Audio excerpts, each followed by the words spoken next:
नमस्कार साथियों, मैं आपका दोस्त बिजनेस कोच डॉक्टर उज्जवल पाटनी पेश है इंडियन इकोनॉमी पर बहुत ही डिटेल्ड केस स्टडी। साथियों, अब उन इंडस्ट्रीज का नाम, उन उद्योगों का नाम, उन सेक्टर्स का नाम लेने जा रहा हूं जिनको खतरा है, क्योंकि कोरोना ने जिंदगी को शतरंज में बदल दिया है। कोई जीतेगा तो कोई हारेगा। तो हारने वाली इंडस्ट्रीज या जिनको ज्यादा तकलीफ आने वाली है वो सेगमेंट्स कौन है, आइए एक क्षण उन पे बात करते हैं। सबसे पहले ऑटोमोबाइल, ये पहले से भी मरी हुई थी।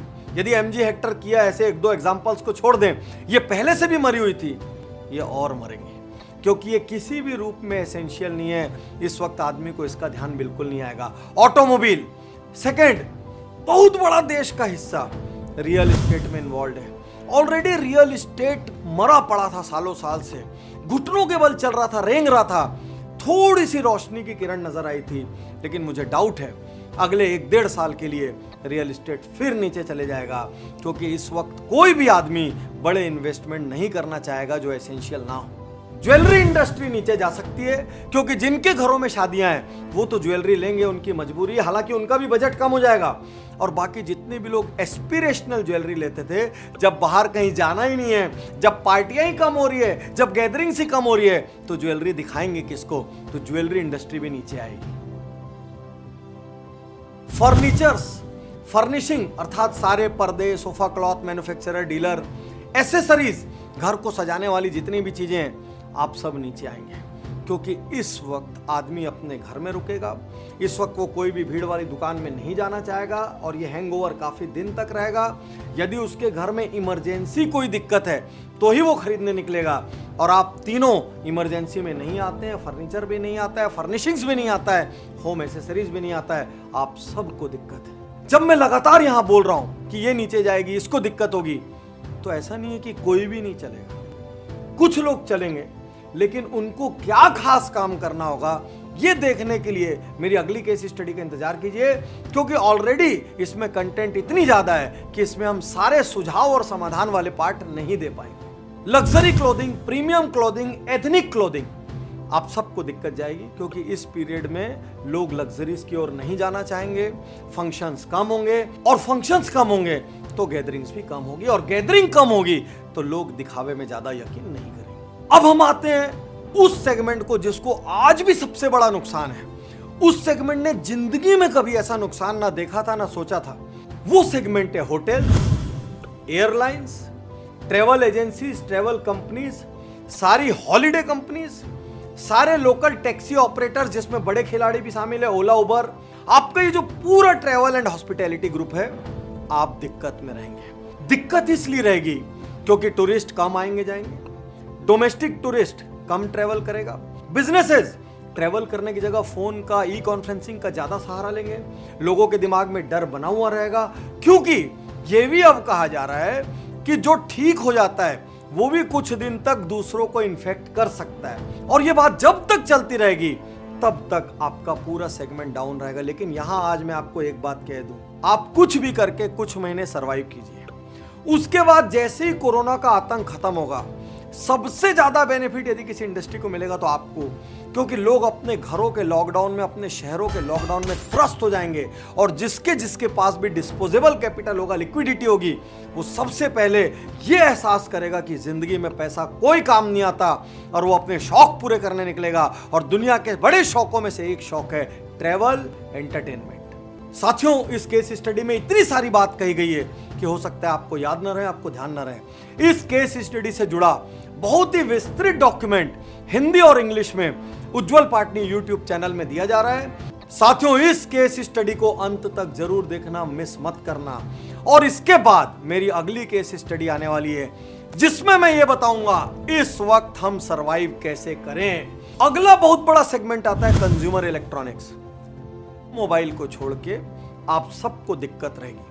आप में से टेम्परेरी पिकअप आएगा, जैसे अभी इन दिनों किसी का माइक्रोवेव खराब हो गया तो माइक्रोवेव लेगा, घर में खा खा के जिसका वजन बढ़ गया तो वो एयर फ्रायर लेगा कि पता नहीं कब लॉकडाउन हो जाए। इसके अलावा रिसर्च कंपनीज का यह मानना है कि नॉन मोबाइल इलेक्ट्रॉनिक्स नीचे जाएंगे। एक और बड़ा सेगमेंट जो हर सैटरडे संडे को पूरी दुनिया में जिंदा हो जाता था, वो है non home entertainment. Non home entertainment का अर्थ मॉल, रेस्टोरेंट, मल्टीप्लेक्स। आप बहुत दिक्कत में रहेंगे, क्योंकि आप भीड़ भाड़ वाली जगह हैं, और भीड़ भाड़ वाली जगह एक और सारी सरकारें अवॉइड करवाएंगी और दूसरी ओर पब्लिक खुद भय के मारे अवॉइड करेगी। So please brace for a long low period. यहां पर मैं सारे मैन्युफैक्चरर्स से भी एक बात कहना चाहता हूं, आपको एक और दिक्कत आने वाली है जो आपने पहले शायद कभी फेस नहीं की होगी। वो दिक्कत है लेबर्स की दिक्कत। लेबर अपने अपने घर चला गया है, वो घर जाके 1-2 महीना लॉकडाउन में रहेगा। वो इस बीच अपनी जमीनों पर या आसपास की किसी की जमीनों पर खेती करना स्टार्ट कर देगा। उसको शहर का फियर हो गया, क्योंकि वो 200, 400, 600 किलोमीटर पैदल चल कर गया है। वो बहुत घबराया हुआ है और हो सकता है आने जाने के लिए उसको लॉजिस्टिक्स भी सपोर्ट ना करे। तो सारी लेबर इंडस्ट्रीज को बहुत दिक्कत आने वाली है। लेबर घर से आएंगे नहीं। और एक और बात से मैं कहीं ना कहीं मन के भीतर डरता हूं कि 2-3 महीने घर में रहने के बाद उनका वापस घर से प्रेम पैदा हो जाएगा। सरकार का फ्री राशन खाने के बाद, जो कि इस वक्त जरूरत है, उनके अंदर थोड़ा सा आलसीपन पैदा हो जाएगा और बहुत संभव है कि बहुत सारे लेबर वापस फैक्ट्रीज में पहुंचने में एक लंबा वक्त ले लें। देश में करोड़ों लोग सरकारी ठेके या उससे जुड़े कामों में इन्वॉल्व हैं, और ये बात सारे बिजनेस कोर्सेज मिस कर गए कि देश की बहुत बड़ी इकोनॉमी सरकार को सर्व करके चलती है। तो नॉन फियर बिजनेसेस सरकार को जो सर्व कर रहे हैं, जो फियर कैटेगरी में नहीं आते, आप सबको दिक्कत जाएगी। इस वक्त सरकार के सारे रिसोर्स कोरोना से निपटने में खर्च हो जाएंगे। तो नए प्रोजेक्ट्स बहुत स्लो सैंक्शन होंगे, पुराने प्रोजेक्ट्स पे काम रुक जाएंगे, पेमेंट्स बहुत डिले हो जाएंगी। चाहे राज्य सरकार हो चाहे केंद्र सरकार, सबके पास पैसे की क्राइसिस आएगी, क्योंकि लोगों को ऑलरेडी 3 महीना, 4 महीना, 6 महीना कहीं इंटरेस्ट में, तो कहीं टैक्स पेमेंट में, तो कहीं टीडीएस में, तो कहीं जीएसटी में, सब जगह पेमेंट रिलैक्सेशन कर दिए गए। तो इस वक्त गवर्नमेंट्स के पास पैसा नहीं होगा, तो आने वाले 6 महीने से लेकर 1 साल तक सारे एस्पिरेशनल प्रोजेक्ट्स होल्ड पर चले जाएंगे। बाकी जगहों की पेमेंट धीमी हो जाएगी। हाँ, जितने भी लोग फियर इंडस्ट्री से लिंक्ड हैं, आप चलते रहें। एक और सेक्टर को थोड़ा सा टच कर लेते हैं, सर्विसेज सेक्टर, क्योंकि कोई भी सर्विसेज की बात नहीं कर रहा है। जितनी भी नॉन एसेंशियल सर्विसेज हैं, आप सबको क्वेश्चन मार्क है, क्योंकि अभी हर कंपनी बहुत सारे कंसल्टेंट छोड़ेगी। रिक्रूटमेंट एजेंसीज को क्वेश्चन मार्क है, क्योंकि एक्चुअली छटनी होगी, नई हायरिंग बहुत कम हो जाएगी। आर्किटेक्ट्स, इंटीरियर डिजाइनर्स, सबको क्वेश्चन मार्क है, क्योंकि अभी नए घर बनेंगे नहीं, उनकी सजावट नहीं होगी। तो ये पूरा का पूरा सर्विसेज का इकोसिस्टम नीचे जाएगा। और जो प्रोफेशनल्स, अगेन वो ई वाली सर्विसेज दे रहे हैं, जो हमने पहली बात की, सारी लंबी लिस्ट ई में और सारी लंबी लिस्ट फियर में, ये वाले प्रोफेशनल्स और सर्विसेज अच्छा करेंगे। इस वक्त एक कौम आनंद उठाएगी, सारे लोन रिस्ट्रक्चरिंग वाले एजेंट्स, सारे डेट कंसल्टेंट्स, सारे रिस्ट्रक्चर करने वाले सुपर एक्सपर्ट्स, सारे डूबे हुओं को निकालने वाले हमारे जैसे एक्सपर्ट्स, ऐसे सब लोगों के पास खूब इंक्वायरीज रहेंगी, क्योंकि बिजनेसेस को ये समझ में नहीं आएगा कि वो कैसे निपटें। ऐसे में वो इस श्रेणी के कंसल्टेंट्स की जरूर मदद लेंगे। साथियों, अब मैं आता हूं सबसे महत्वपूर्ण हिस्से पे। मैं लगातार ये कह रहा हूं कि जो बाकी केस स्टडीज में कहा गया ये अच्छा करेगा, ये खराब करेगा, वो पार्शियल सत्य है। उसी इंडस्ट्री में हो सकता है कोई अच्छा करे, हो सकता है कोई अच्छा ना करे। तो सबसे पहली सिचुएशन, यदि आपका रॉ मटेरियल नेशनल या लोकल है, और यदि आपका कंजम्पशन भी लोकल या नेशनल है, तो आपको दिक्कत नहीं आएगी। तो सबसे पहले हम ये एज्यूम करते हैं कि आप चलने वाली कैटेगरी में, जो हमने ट्रेड्स में बात बताई, ये वाले चलेंगे, ये ग्रीन रहेंगे, अच्छा करेंगे, आप उस कैटेगरी में। लेकिन उस कैटेगरी में भी कौन चलेगा और कौन नहीं चलेगा, ये 1 मिनट के लिए समझिए।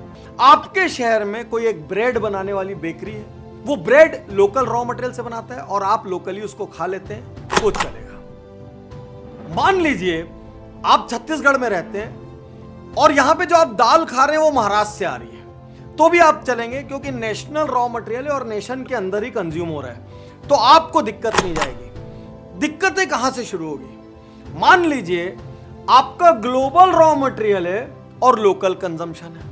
अब बहुत सारी चीजें ऐसी है जिसमें दुनिया के अलग अलग कोनों से उनका रॉ मटेरियल आता है। कपड़े में कई प्रकार के कपड़े होते हैं, कुछ कपड़े इंडिया में ही बन जाते हैं, कुछ कपड़ों में फॉरेन का यान लगता है। तो बहुत ध्यान से समझिए, इस भ्रम में मत आइए कि कपड़ा अच्छा चलेगा या खराब चलेगा।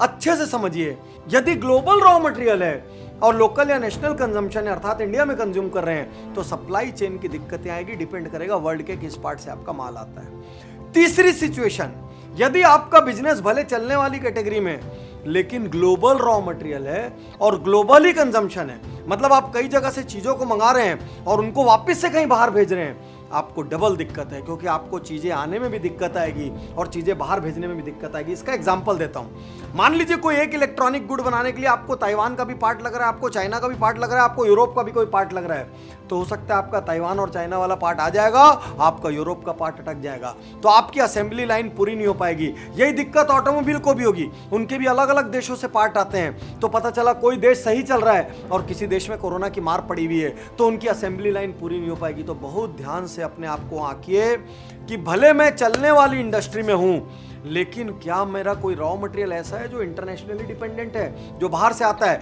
भले मैं चलने वाली इंडस्ट्री में हूं, लेकिन मेरी इंडस्ट्री के बाकी लोगों के कंज्यूमर इंडियन है, लेकिन मेरा माल जी एक्सपोर्ट होता है। भले ही मुझे इस एक्सपोर्ट पे हमेशा गर्व था, लेकिन क्या बदलते ट्रेंड को देखते हुए साल 2 साल के लिए मुझे लोकल मार्केट बिल्ड करना चाहिए, लोकल रॉ मटेरियल बढ़ाना चाहिए, लोकल कंजम्पशन बढ़ाना चाहिए, क्या लोकल पर फोकस करना चाहिए? तो इस क्लासिफिकेशन पे आपको ध्यान देना बहुत जरूरी है। और जैसे ही मैं ग्लोबल मटेरियल कहता हूं, मेरा अगला क्लासिफिकेशन आ जाता है China dependent business and non China dependent business, यानी इंटरनेशनल दोनों हैं, लेकिन एक बिजनेस चाइना पे डिपेंडेंट है, एक नॉन चाइना। और ये क्लासिफिकेशन बताने के पीछे का सेंटिमेंट समझने के लिए मैं धीरे से आपसे आग्रह करूंगा कि कोरोना कैसे बना, षड्यंत्र या संयोग, ये मेरी केस स्टडी है। उज्ज्वल पाटनी यूट्यूब चैनल पर इसको जरूर देखिए, तो मेरे पीछे का सेंटिमेंट आपको समझ आ जाएगा। तो चाइना डिपेंडेंट जो बिजनेस है, आपको कोई प्रॉब्लम नहीं होने वाली, क्योंकि चाइना में ऑलरेडी मार्च मिड से आधे से ज़्यादा स्कूल खुल चुके हैं, 80% इंडस्ट्रीज प्रोडक्शन कर चुकी है, शेयर मार्केट रिकवर कर रहा है, फिनटेक एजेंसीज वापस से काम करने लग गई हैं, वर्कर्स काम पे लौटने लग गए हैं। वो तो छोड़िए, जिस वुहान में त्राही त्राही मची थी, वहाँ पे बाजार वापस खुल गए हैं, वहाँ पे स्कूलें वापस खुल गई है, वहाँ पे सिनेमा हॉल वापस खुल गए हैं, वहाँ पे बैंक वापस खुल गए हैं, वहाँ पे सड़कों पे आवाजाही चालू हो चुकी है।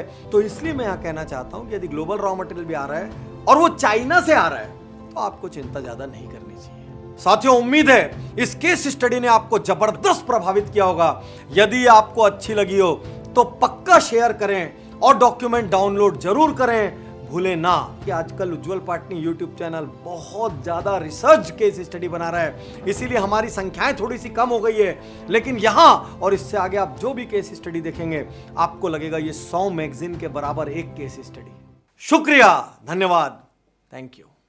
कम खर्च में सरल हिंदी में घर बैठे सीखिए बिजनेस बढ़ाना, भारत का सबसे बड़ा business and life coaching portal.